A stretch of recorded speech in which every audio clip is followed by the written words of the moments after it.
Hello, my lovelies, and welcome back to another episode of Sharing is Caring, a monthly feature on my little corner of YouTube here. So anyone who's just tuning in for the first time, I'm Emma. I'm a boudoir photographer, published author, and self-love advocate. And I always say that there is a story from everybody. Everybody has a story. Every story is beautiful. Every story is worth sharing. And that is why I have these Sharing is Caring episodes, because I find that there's so much inspiration out of everybody. Everybody has a story of struggles, trauma, growth, failures, successes, beauty, confidence, whatever it might be, there's inspiration somewhere. So today I would like to introduce you to Deborah. Deborah is actually from Seattle, but she moved to Canada when she fell in love with a Canadian sailor. She now has 3 kids and 2 fur babies, 2 Westies. She works at Panda Rose, which is digital marketing, website things, that kind of thing. But she does actually have a degree in music. I believe, in vocal and trombone. Deborah considers herself to be an outsider and a bit of a weirdo. But honestly, if you've ever met Deborah before, you'll probably agree with me. And the fact that nerdy is now the new cool, she's definitely one of the cool kids and no longer not in that category. So without further ado, I would like to introduce you to Deborah. And this is my first in-person Sharing is Caring self-love interview. So let's go meet Deborah.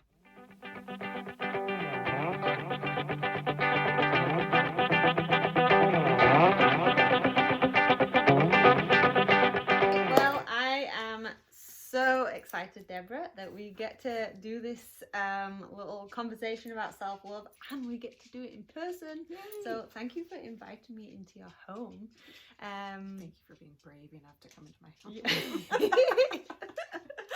Anyway, I would like to know, Deborah, what does self-love mean to you? To me, self-love is loving yourself exactly the way you are, whether you're inside, you're outside, the whole of you, accepting your mistakes and forgiving yourself, and loving your strengths, and the good things that you can do, and not questioning yourself. Even if you feel like you have imposter syndrome, knowing that you're not an imposter. The whole of you, everybody, and every little part and every big part. Yeah. Some people say don't sweat the small stuff, and then say, oh, it's all small stuff, and I'm like, nothing about you is small. No, I love that. And I like how you said accepting your mistakes, and maybe just even not seeing them as mistakes and just seeing them as lessons and evolving from them. And there's one thing that's important, is knowing that you can't change the past, and accepting the past, and just looking forward and using those mistakes as a way to grow. Yeah. And that's so important, because if you don't accept that, you won't be able to grow. Right. Yeah. And also accepting that no one on this planet is perfect. Everyone, like you said, makes mistakes, and that helps a lot. And that comes from a recovering perfectionist. Yeah, I hear you on that. Yeah. Okay, so when would you say that you first really started prioritizing you, or like your self-love journey? Well, it took me a long time. Like as a child, I was bullied. I had a rough time. Like through elementary school, I was not the cool kid. Junior high, I was even less of the cool kid. Like end of grade 7, pretty much my entire group of friends stabbed me in the back, and I decided I was done with people. And throughout junior high and high school, I was just like, nope, I'm done with friends. I'm not gonna, and I hated myself. I didn't like people, and I figured I was the source. If people didn't like me, I must be the source of that. And it wasn't until university, I got away from, I couldn't quite say I got away from necessarily all of the same people, because actually a lot of people went to the same university as me, but it was still a completely new environment. Away from home. And I actually grew up in a good, loving home, so that wasn't a problem. It was just me. I don't know. It was me. It was school. It was just kind of everything else outside of the home that was the problem. And I think because of my personality, I tend to just shove everything in a box and say feelings are the problem, and not really deal with my feelings. And but I went to a new church, and I encountered my pastor there, and he said, well, you have feelings, you need to deal with them. And he and his wife kind of like adopted me and brought me in to be part of their family. And lots of the people there said, well, no, people are going to care about you whether you like it or not. And they really kind of drew me out of my shell, and they kind of peeled away the layers of Deborah-ness. I love that. Of stubborn Deborah-ness, because I'm a very stubborn person, and a very stoic kind of person, where I don't show feelings. I show feelings. I show like happiness and joy and but emotionality, not really my thing. And letting people get close to me is very difficult. But they managed to get to the kind of the heart of things, and to allow me to be more vulnerable, and to start to admit that it was okay to love myself, that it was okay to let other people love me, and to recognize that I was a lovable person. And that was very, very difficult and very, very painful in a way. I guess kind of like I don't know if you know the Narnia books. If you know the one where Eustace gets turned into a dragon because he puts that ring on his arm, and then Aslan comes along and he has to like claw into him to claw all the scales off of him. Yeah. Like, that's me. That was me pretty much like all through college, was these people loving me and clawing through to get to the heart of me. Right. Oh. Very painful, but also the one thing that saved me from myself. Yes. Yeah. No pain, no gain. Yeah. Oh, yeah. I can very much relate to being bullied throughout school. And yes, it was even worse in high school. Kids just get meaner. And I also had the love and support at home, which for me definitely saved me. And it is like so important to have a support system, whether it is your parents, siblings, your pastor, whoever it is. It's so important to have that support, even if it's just one person to like have you back instead of stabbing you in the back. Right. You said that something about like you weren't the cool kid and you were the problem. But reading into what you've just said, I actually feel like you may have known who you were and you weren't willing to let people change you. Oh, that was definitely it. That's amazing. Yeah. That's good. That was like part of my stubbornness, was like, I was not going to change who I was. And it was after university, and I started making friends throughout my early to mid 20s, that I realized that all of those personality traits that made me the uncool kid was actually made me made me the cool kid, in air quotes, I guess. The cool kid as a young adult. It was all of a sudden all these qualities were good things for a change. They were things that made people like me, because it made me stand out in a good sort of way. Made me more interesting and more fun to be around. And I had joined this young adult group where I stood out in certainly weird sort of ways. Because, if anybody's interacted with me in real life, they know that I stand out in weird ways. I can have weird outbursts. Maybe kind of embarrassing, but maybe I don't get embarrassed anymore. Yeah. So for anybody else, it would be embarrassing. But I would occasionally like go to an event and somebody would be like, "Oh, you're Deborah. I've heard all about you." And I'd be like, "Oh, you have?" Yeah, and I'm like, "Is that a good?" Oh, no, it's all good. It's all good. Yeah. And it was because I had done something nice or different but good. People have been talking about me because I had done something good, but that stood out in a good, weird sort of way. Yeah. Yeah, that's awesome. Yeah, just all of my negative quality, what I thought were negative qualities. I mean, literally, the friends who stabbed me in the back, they all called me on the phone and told me why they didn't like me. And among those reasons were, because you're weird. And you're like, well, I'm embracing that. Yeah, I mean, I was just like, well, actually, I cried. Oh. But, and then I spent the summer in Japan and was so glad to get away from everybody. But all of a sudden, my weirdness was, in my 20s, was a good thing. Yeah.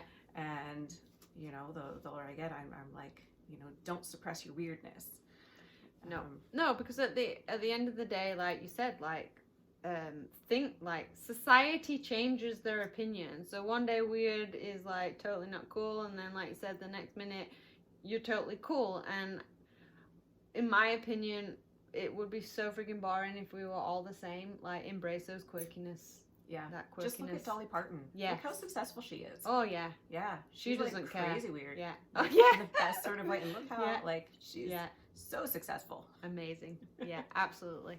So, on your self-love journey, then, what would you say have been your biggest struggles, and how did you kind of like get over those or get through them? Probably my biggest struggle is the learning and remembering to forgive myself, having grace for myself. It's always been easier for me to forgive other people, but remembering to forgive myself is the bigger challenge, because I am like we were saying earlier about being kind of a perfectionist. I hold myself to a very, very high standard, and so when I fail hard, and then I am just beating myself up like, how could I do that? I can do better than that. And whether it's failing a friend or failing at my own maybe ethical standards, like maybe I gossiped and I shouldn't have, right? Or because I make mistakes, like anybody else, and I just feel like the worst person in the world when I make a mistake like that. And getting around to forgive myself is so difficult for me. Yeah. And remembering that I need to give myself the grace that I can give to others is very important if I'm going to be able to move forward. Because, I mean, for me as a Christian, if God can give me that grace, then I certainly should be able to give it to myself. Yeah. Otherwise, I'm basically putting myself above God. Right.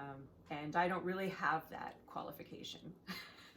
So, and I'm just gonna get stuck in a rut if I don't forgive myself. Yeah. And well, that's it. Yeah. Like, not having forgiveness, like whether it's for yourself or for somebody. Like I mean, for yourself, it's a bit different because it is for you. But when you're forgiving somebody else, that is for you too. It's not for them. Yeah. It's so that you can release and get on with a happier life. So yeah, extend that to yourself. That's the only way. Yeah, and I think forgiveness is something which we need overall everywhere, for each other. And I see a lot of people in the world who are hurting, and it's because they're not forgiving themselves. And I think it's probably a really good starting point for loving yourself. Yeah. And if everybody could start forgiving themselves for the pain of their past, they'd be a good step on the journey towards loving themselves. Yeah. Yeah, absolutely.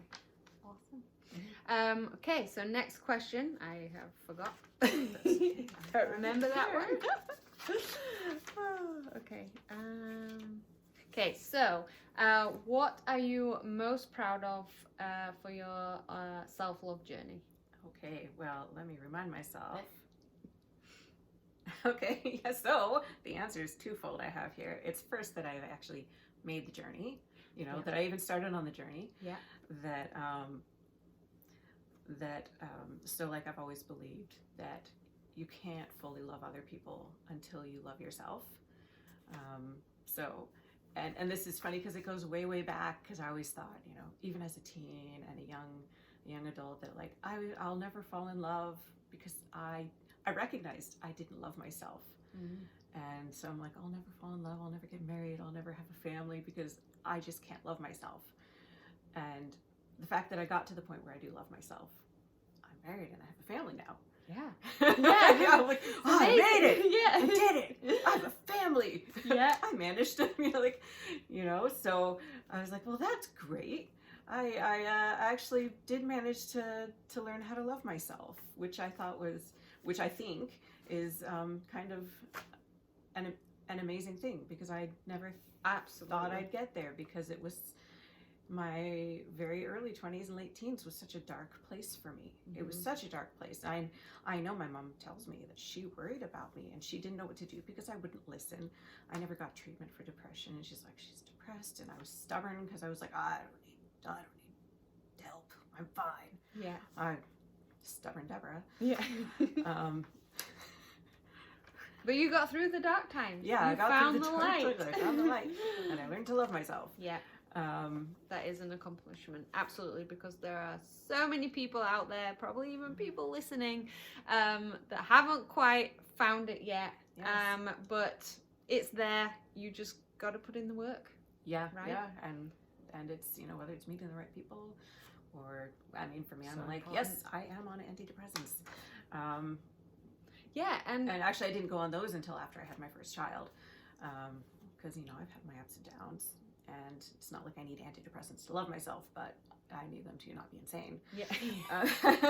But also, like, just acknowledging that, and also being open and sharing that too. Like, my hubby is off work right now with PTSD, depression, mild depression, and severe anxiety. And he has created his own YouTube channel. It's Wellness at Home. And he is very open about what he's been doing to try and get through that. And his channel is going to go more into like coping with PTSD and things like that. And our nephew was like, why are you like shouting out about that? It's like, well, if I had a broken leg, I wouldn't hide that, would I? So what's the difference? Yeah. Just because we can't see what's going on in there? No, I feel like the more we share these things, not just depression, anxiety, PTSD, but like, this self-love journey in general will hopefully help others be like, oh yeah, I got to get on that, Yeah. Well, yeah, and that leads into the other part of my thing is empathy, is that I've learned a lot of empathy for other people who are going through what I went through. Is I can better recognize people who have struggled through what I've struggled through, and I can reach out or offer help or just better understand, and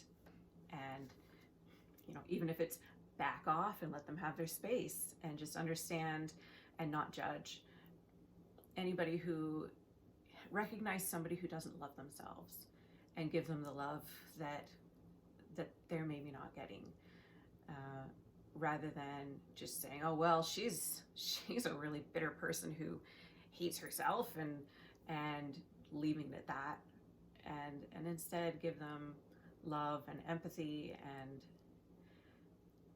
and just trying to understand what they're going through, the whole walk a mile in your shoes. Oh yeah, I've been in your shoes before. I've been there. I know what it's like. Yeah. And I think that lots of time we go through things so that we can help other people go through the same thing. Yeah. And I've been through a lot of things, like a really, really lot of things, mental and physical, and it's just a lot of things. Yeah. Like you name it, I've been through it. And I feel like there's a purpose to it all. And I don't want to waste it. I mean, I could complain about it. I do complain about it. I'm really good at complaining. So is my husband. But I also don't want it to go to waste. No. I want it to have a purpose. Yeah. And I feel like I have a purpose here. And that's to have empathy and to be able to help other people. Yeah, and I agree with that. I think we are meant for purpose. We might not understand it at the time, but there's definitely one there somewhere. And then going back to how, you know, you've walked in, you know, many people's shoes, you've kind of been there kind of thing. And I just want to say, again, about forgiveness. I've forgiven my bullies. I forgave them a long time ago because I came to realize that most bullies were bullied or are bullied, and that's kind of all they know. And it's not an excuse, but I think if somehow we can find it in ourselves to forgive and even to pass on some love, they might find a way to also find self-love. Mm-hmm. Yeah. I know my brother was bullied by somebody in high school, and at some point after high school, the same bully came back to him and actually apologized to him and realized like what a terrible person he'd been. And I was shocked. Yeah. I was like, well, gosh, I wish he'd apologize to me because he was really mean to me too. But yeah, I was like, you know what? Like he was way meaner to my brother than to me. Yeah.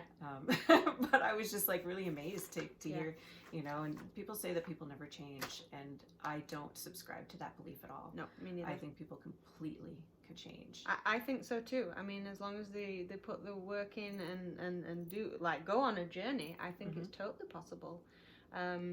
I actually am in a school reunion Facebook group, and I don't know, like, most of the people in there, but there was this one post, and it says, "What do you most regret?" or something like that. And there was this one comment from this guy, and he says the one thing he regrets is being a bully. Oh, wow. And that made me cry. He wasn't my bully. I don't even know who this guy is, but the fact that he acknowledged that, I was just so proud of him.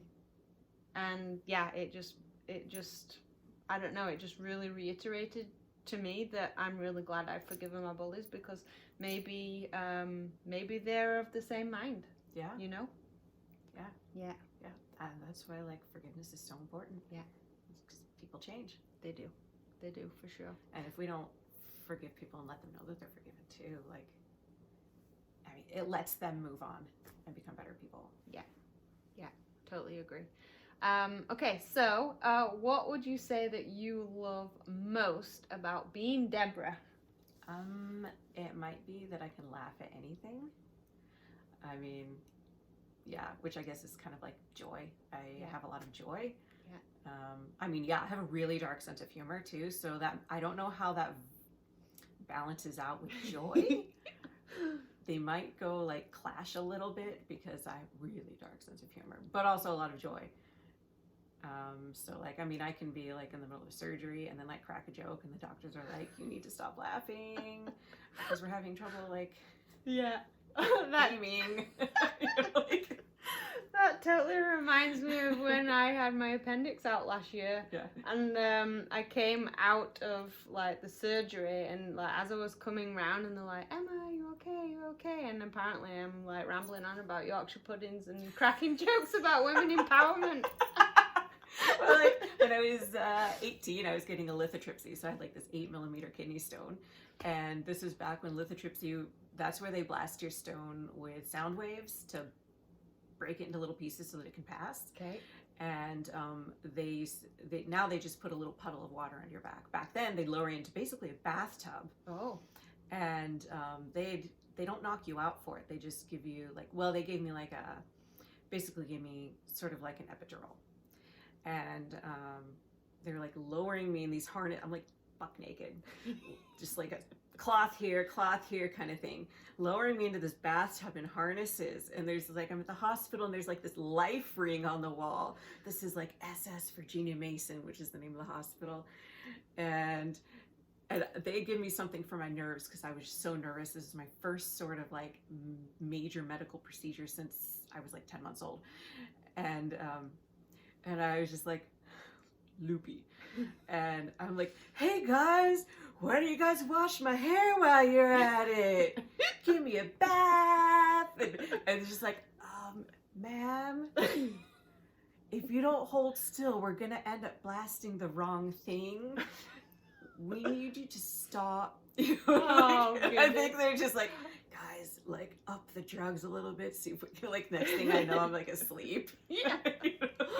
Oh, laughter is the best thing. I mean, I didn't obviously... even care. I was naked. I was an 18-year-old. Didn't care if I was like super, super modest at that age. Yeah. And like now I have no dignity at all. You know, after 3 babies and Yeah. multiple I've been surgeries told and that everything. kind of goes out the window. It Yeah. goes out there. Yeah, like after the number of medical procedures I've had at this point, like no dignity at all. Yeah. Back then, super modest, you know, except not with that much drugs. No. You know, like, Yeah. Don't think anyone can win yeah, against yeah. that. Yeah. I'm in the middle of a C-section. I'm like, is there like somebody jumping on my stomach trying to get this baby out? You know, like I can be in like the most like insane situation. I'm like joking, you know, like, Yeah. or really tragic situations, and I'm like regarding myself, and I'm still making a joke. Yeah. You know, because that's just how I deal with things. Yeah. Humor. Yeah. Yeah. Yeah. Can be. Definitely Can kind of helps be. me. Yeah. Can be a good medicine. Laughter, Yeah. they say. Mm-hmm. Yeah. Awesome. I love it. Joy is so wonderful. Yeah. So I'm glad you recognize that in yourself. Awesome. Yeah. Okay, well guys, this is Deborah, and I'm so glad that we got to do this. I hope you got a lot from it. If there is anybody else that would love to do this, whether it's online or in person, and share their story, because there is inspiration in any story, let me know. I would love to do that.